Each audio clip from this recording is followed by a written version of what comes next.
tabu maior. Mas eu lembro, por exemplo, quando eu estava fazendo doutorado, isso no início dos anos 90 e pouco, uma colega minha, que não era de São Paulo, não era de outro estado, ela me pediu para eu comprar absorvente em farmácia, porque ela tinha vergonha. Olha, isso no doutorado, eu já estava com 30 e poucos anos, e a pessoa idem.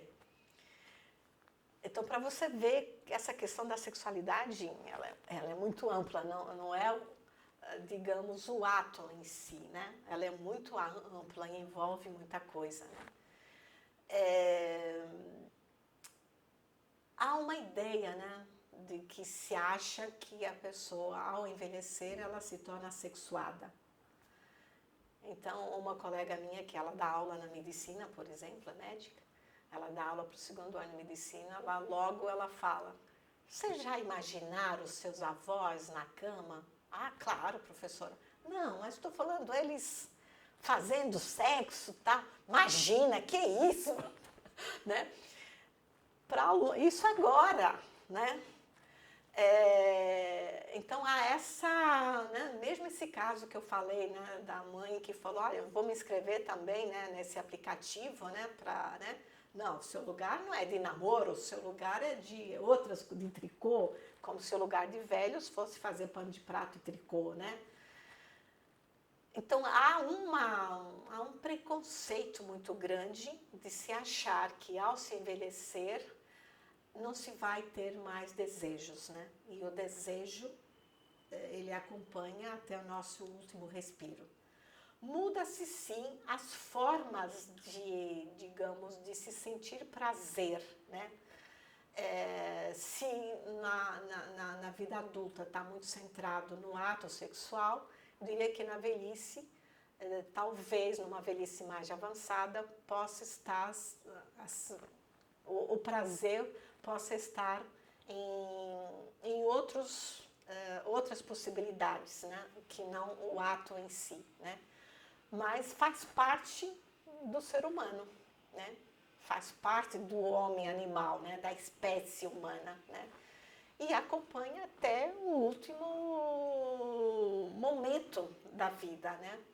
É claro que tem algumas enfermidades, alguns medicamentos que pode inibir o desejo ou pode ativar também o desejo. Então, uma pessoa, e isso acontece muito, a gente que trabalha com vários profissionais que atuam em serviços públicos, a gente ouve muito, né? Não, mas tem aquela velha tarado, aquele velho... Não, mas sempre foi assim. Não. Então, que remédios ela está tomando? Então, vamos, né? Porque também você acaba fazendo bullying, né, dentro de um grupo, né, por falta de conhecimento, né? Então, você tem essas questões, ou a doença ou medicamentos que podem afetar mais ou menos o desejo. Mas o desejo faz parte, né, da vida e nos acompanha até o último respiro. Agora, é um tabu, não se fala, né? E eu acho que São Paulo é um estado que é mais ainda mais conservador nesse sentido, né? Se você, numa conversa com mulheres cariocas, por exemplo, as cariocas falam, né, abertamente de brinquedos sexuais, não sei o quê. Aqui fica tudo muito mais inibido, não se fala, né? Não há essa liberdade de expressão. Estou falando entre as próprias pessoas idosas. Mas eu acho que está chegando também uma geração que está trazendo, né, um diálogo mais aberto a respeito, né? Mas a sociedade, em geral, olha o velho como se fosse assexuado. Eu adoro que você traz causas assim, você traz histórias no meio da... Para ilustrar, que são fatos, né? São fatos. Eu lembro há muito tempo, a Eliane Brum, ela fez uma matéria, na época, acho que ela trabalhava na revista Época, e ela fez um laboratório num hospital, não lembro em qual hospital, e aí tinha um senhor já em estado terminal, que num certo dia houve tudo, e ela estava nesse dia, houve todo um rebu, porque esse senhor não deixava a enfermeira, não estava deixando a enfermeira fazer a troca da fralda dele, E aí se queria saber. Então chamaram a médica, eu acho que era a Margarete, uma médica muito querida, que trabalha muito com cuidados paliativos. E aí, então, foi-se entender o que era. Ele tinha um dinheiro na fralda, olha, estava em cuidados paliativos. E ele tinha o dinheiro na fralda e na portaria, lá na recepção do hospital, tinha uma moça aguardando, né, para subir, para fazer, né, alguns afetos, né, a troca de alguns afetos, né. E a força que esse homem teve para não deixar, que estava ali todo já meio, né, foi assim, né, porque ele estava ali querendo, né, não é porque estava no hospital em cuidados paliativos que não tinha desejo. E isso está num dos artigos da Eliane Brum, na revista Época. Nossa, que interessante. Ninguém nem imaginou, né? Não, ninguém, porque não, tá lá, imagina, já tá, né, não tem mais nada, né? Mas mesmo numa fragilidade da vida, o desejo está lá. Só para dizer isso, que o desejo está presente. E para encerrar, Bel, eu acho que o portal ele traz um bom exemplo de iniciativas para você desconstruir quando fala de etarismo, não só pensar na problemática em si, mas nas reflexões que a velhice traz junto com ela. O que você acha que no dia a dia a gente poderia fazer para estar cada vez mais desconstruindo isso e entendendo a velhice como algo natural e algo belo? Olha, o belo faz parte da vida, né?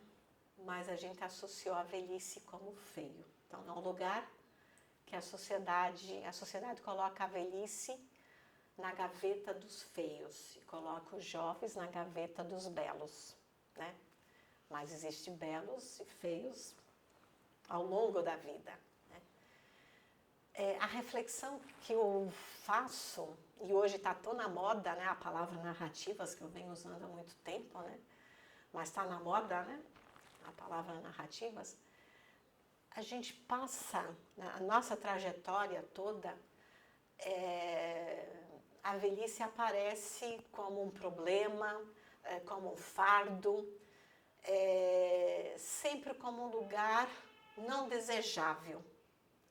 Desconstruir essa narrativa depende de nós que estamos vivenciando as velhices, mostrarmos e construirmos uma outra narrativa, para que vocês possam olhar, né, e ter contato com outra narrativa em que a gente não coloque as nossas velhices nesse lugar do feio, né, do fardo e do problema.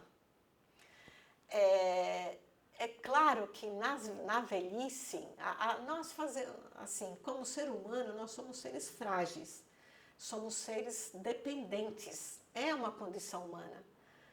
Mas na velhice, e a gente passa ao longo da vida, nós somos dependentes dos pais até certa idade, depois temos uma dependência mais financeira. Na velhice, a gente tem outras dependências, mas na velhice é exigido uma independência, uma autonomia total. E ser dependente não é legal, por isso que tem muita gente que tem vergonha de andar com um andador ou uma bengala, né? Então, desconstruir essas imagens ou pensar que a velhice também, ou na velhice, alguns cenários podem ser apresentados a nós, né, como a necessidade de um uso de um dispositivo, né, como uma bengala, um andador, uma cadeira de rodas. Isso não é sinônimo de velhice, né? Mas pode ocorrer numa fragilidade maior da gente, né? Mas como a gente encontrar significado na vida que nos dê motivos para cada dia levantar e continuar a viver. E que esse viver seja algo significativo para nós, né? Eu acho que é um desafio que nós, velhos, temos que construir essa narrativa, desconstruir aquela em que só nos colocava no lugar do feio, daquele que já não presta mais, do improdutivo, para um lugar que seja significativo, né? Então, acho que está em nossas mãos. Nós